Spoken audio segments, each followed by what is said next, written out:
Good morning, Steve. Look, I think that's a great question. And the answer is actually, we really don't know whether it matters or not. There are two things that really strike kind of potentially systemic here. One is the fact that this isn't really an isolated act.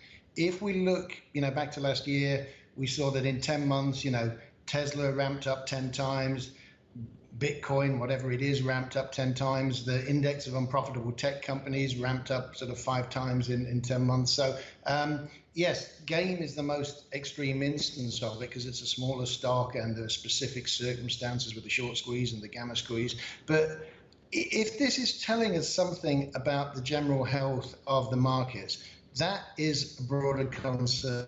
So, there's no way that GAME is what contributed to it, but the people that are buying it mainly through options contracts, they don't actually care. So we've got a market where there's what we would traditionally call a bubble, where there's an awful of equities out there that are absolutely priced to perfection and beyond. The second thing that worries us is there could actually be some kind of a systemic event here. There's a couple of quite clear risks.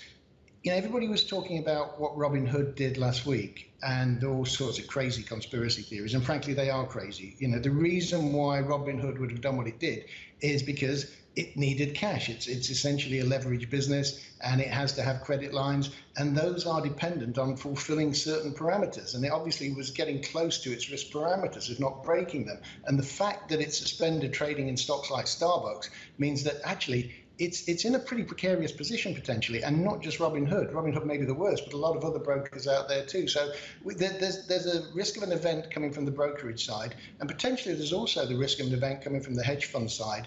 If a hedge fund blows up, that could cause a lot of damage to prime brokers. We could be back to a long-term capital management 1998 type moment. So if all of this just kind of quietly goes away, then it's not a problem other than the fact we're left with systemically massively overvalued pockets of equity markets.